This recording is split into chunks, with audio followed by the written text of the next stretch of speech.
Próxima sinopse, realidade paralela. Mary, recém-formada em jornalismo, começa a trabalhar em uma grande editora.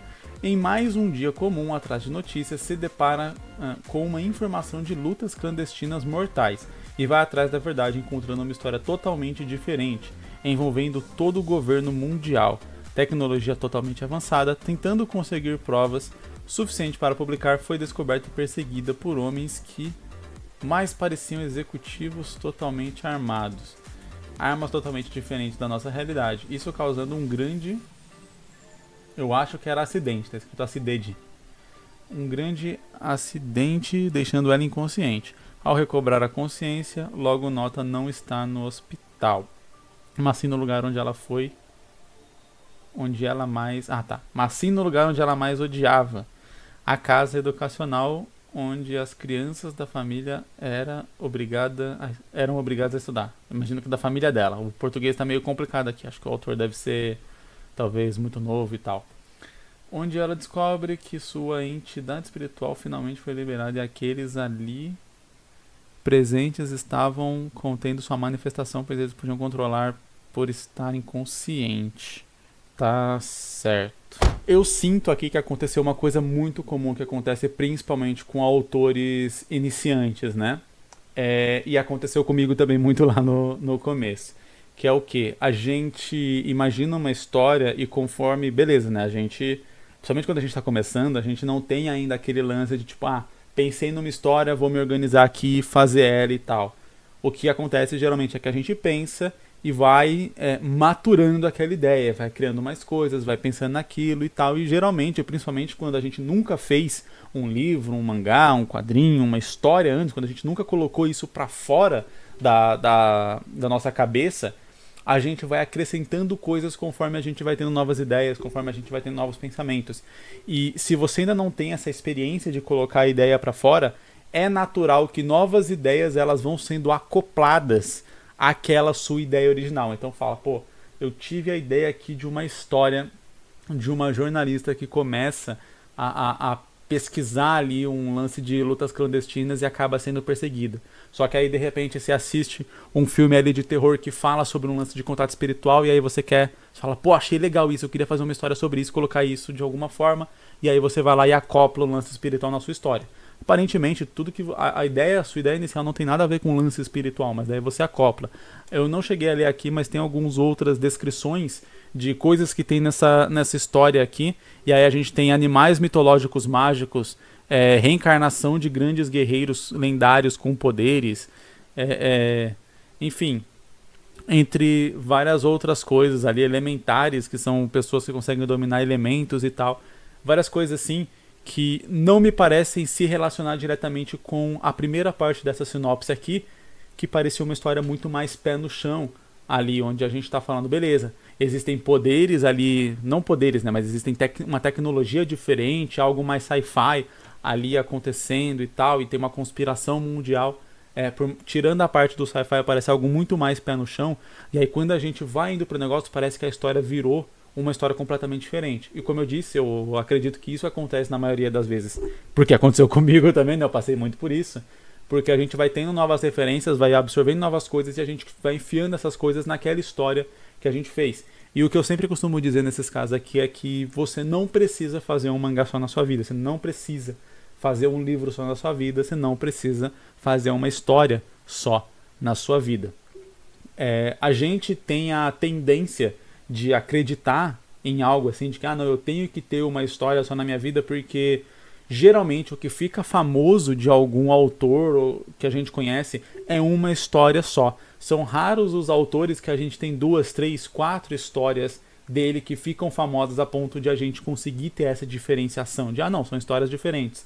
O que geralmente acontece é a gente tem uma obra muito famosa, e aí você associa ela a um autor e você pensa, eu quero a minha versão dela. Então, a J.K. Rowling com Harry Potter, o J.R.R. Martin com Game of Thrones, o Tolkien com O Senhor dos Anéis, apesar de que ele fez Hobbit, foi um sucesso antes, mas aí se passa no mesmo universo, etc, blá blá. Mas vamos lá, Masashi Kishimoto com Naruto, esqueci o nome do autor do Cavaleiro Zodíaco agora, Masami Kurumada? É Kurumada? Eu acho que é. Enfim, Cavaleiro Zodíaco. E por aí vai, né? Você geralmente tem uma obra associada a um autor. E no modelo de publicação que a gente vê em várias coisas, geralmente são séries, são longas e tal. Então a gente acaba trazendo isso muito pra gente, no sentido de eu quero ter a minha obra, que vai ser a minha obra da vida. E todo autor tem isso. Eu acho que é praticamente impossível um autor que realmente considere que a sua carreira vai ser só contar várias historinhas separadas e tal, e vai ser conhecido por todas elas e coisas do tipo. Mesmo os autores que fazem isso, como é o caso do Stephen King, por exemplo, acabam sendo muito reconhecidos por uma obra apenas, né? No caso do Stephen King, It eu acho que é a mais conhecida dele de longe. Apesar de ter muita gente que talvez vai associar mais a Carrie a Estranha, mas eu acho que It, assim, chegou em um outro patamar e ele é conhecido muito por conta disso. Mas ele tem vários outros livros interessantíssimos, muito legais. E esse cara, até porque esse cara é uma máquina de escrever, a cada 3 meses ele solta um livro novo e o livro é muito bom. Mas, independente disso, a gente tem essa visão de como é feito, mas todos esses autores fizeram mais de uma história. A questão é que geralmente uma história faz mais sucesso e é essa história que acaba chegando até a gente.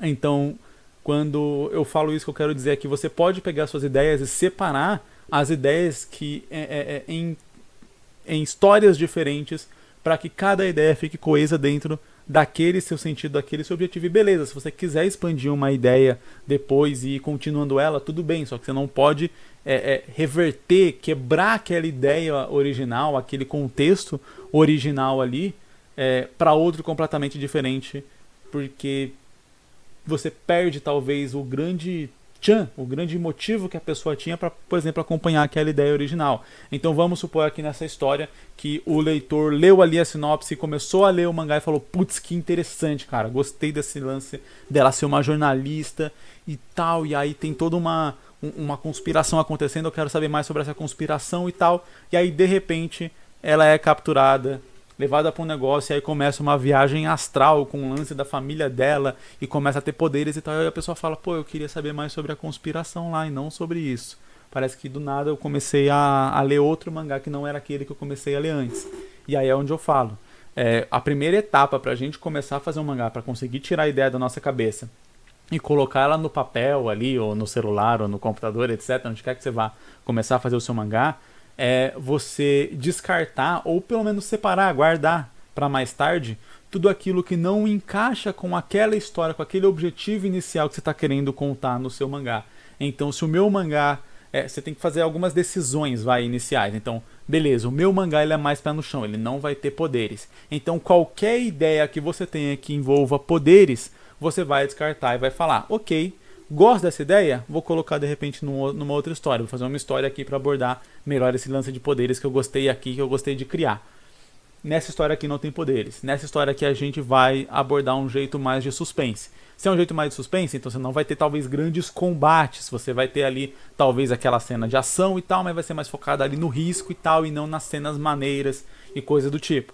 Então você teve uma ideia para uma cena de ação mega épica que não sei o que, vai acontecer na chuva em cima de um prédio, pega ela e fala: ok, de repente eu posso colocar essa cena ali no mangá com os poderes. Mas nesse daqui não, se for fazer uma cena de ação ali, vai ser uma cena mais focada numa perseguição e tal, onde o risco vai ser de um encontrar o outro e algo do tipo, porque é o que vai combinar com esse mangá aqui. E muito por trás, o que está por trás de você fazer uma boa história é você conseguir fazer essa coesão de a história fazer sentido e ela funcionar dentro ali do seu próprio universo, com as suas próprias regras estabelecidas. E quando você quebra muito essas regras, você quebra muito esse universo para adicionar novas coisas que você tem vontade, a história ela corre muito risco de acabar perdendo ali essa essência que talvez foi o que estava conquistando quem estava acompanhando aquela história. A mesma coisa, vamos supor aqui um canal no YouTube. Você está acompanhando esse canal no YouTube porque você gosta que eu falo de mangá. Eu falo sobre criação de mangá, eu falo sobre produção de mangá, eu falo sobre o desenho de mangá e por aí vai. Se de repente aqui nesse canal eu começo a falar sobre gastronomia, sobre comida, como preparar comida, não sei o que, você provavelmente vai se desinscrever porque você fala: pô, eu me inscrevi no canal e gostava dos vídeos porque ele falava sobre mangá. Eu não quero saber sobre culinária, sobre coisa do tipo. Tem nada a ver com isso. Então, é a mesma coisa no seu mangá. Você apresenta ali a ideia, por mais que possa ter um plot twist que vá, de repente, mudar um pouco a ótica das coisas, mas plot twists, eles são pensados desde o início. A história, ela vai ser apresentada de um jeito que esse plot twist, quando acontecer, ele cause uma surpresa positiva no leitor, tipo: ah, era isso o tempo todo, pô, que legal, faz sentido. e não só no, agora eu tive vontade de enfiar poderes nessa história e, enfim, o leitor vai falar, pô, da onde que isso veio? Isso não faz sentido nenhum, né? São sentimentos completamente opostos. Um dos meus primeiros mangás, né, que foi o primeiro mangá que eu publiquei na internet, ele se chama Matsuri, ele é uma história de romance bem convencional, com adolescentes, colegial e tal, bem clichêzão, bem padrão, bem batido. E eu tinha a ideia de lá no futuro dele começar uma invasão alienígena e tal, e imaginei que isso ia ser bem interessante. E aí depois com o tempo eu pensei, tipo, não, essa ideia é muito bosta, porque eu tô quebrando completamente tudo que eu tô apresentando, tudo que eu tô mostrando, tudo que eu tô construindo na história, simplesmente porque, sei lá, eu gosto dessas coisas e tal, e aí quero colocar na história.